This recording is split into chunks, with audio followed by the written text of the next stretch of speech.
राज्यात झालेल्या अतिवृष्टीचा फटका धुळे जिल्ह्याला देखील बसला असून जिल्ह्याचा समावेश अतिवृष्टीच्या यादीत करण्यात आलाय।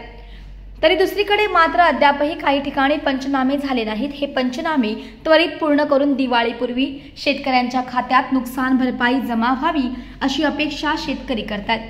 संपूर्ण राज्यात झालेल्या अतिवृष्टीमुळे शेतकऱ्यांचे मोठ्या प्रमाणावर नुकसान झाले। या अतिवृष्टीचा फटका खरीप हंगामाच्या पिकांना बसतोय। यामुळे शेतकऱ्यांच्या हातातून तोंडाशी आलेला घास हिरावला गेलाय। राज्य शासनाने तब्बल 31,000 कोटींची मदत अतिवृष्टी झालेल्या जिल्ह्यांना जाहीर केली असून यात धुळे जिल्ह्याचा देखील समावेश करण्यात आलाय। अतिवृष्टी झालेल्या जिल्ह्यांच्या यादीत धुळे जिल्ह्याचा समावेश करण्यात आला असला तरी दुसरीकडे मात्र जिल्ह्यात अद्यापही काही ठिकाणी पंचनामे झाले नाही। धुळे जिल्ह्याचा समावेश अतिवृष्टीच्या बाधित शेतकऱ्यांच्या नुकसान भरपाई करता झालेला आहे आणि हा समावेश झाल्यानंतर धुळे तालुक्यामध्ये पंचनामे सुद्धा त्या ठिकाणी सुरू झालेत। कालच आम्ही शेतकऱ्यांना एक आवाहन केलं होतं।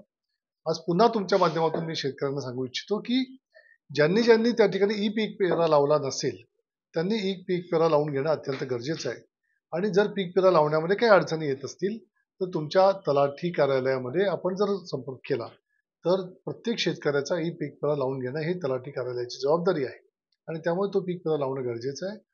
पंचनाम्यांचं काम आज सुद्धा चालू आहे।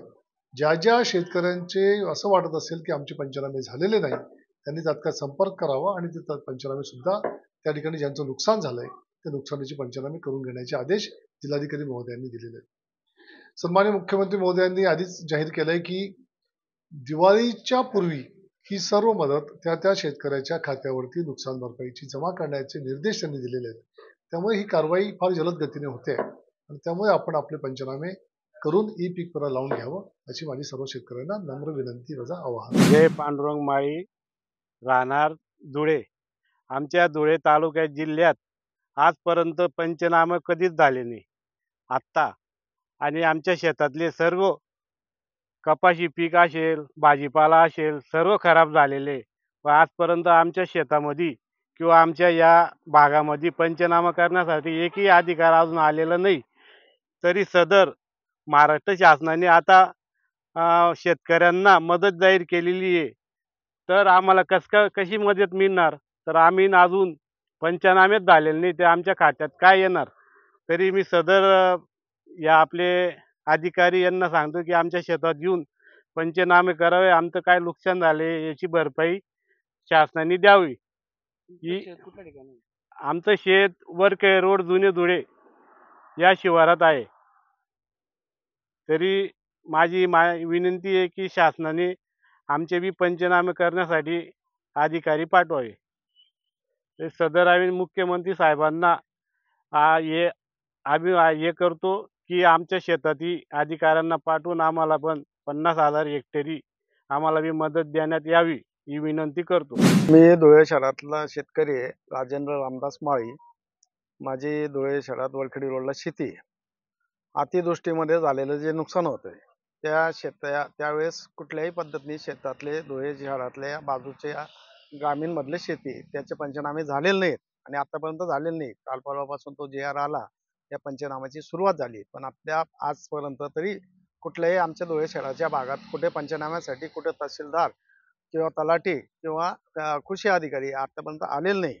आणि जे आताचे आपले धुळे शहरात धुळे जिल्ह्यातले 4ही जिल्हे जे समाविष्ट केले ते आमदार माजी मंत्री आत्ताचे मंत्री त्यांच्या पाठपुराव्याने त्याला यश मिळालं।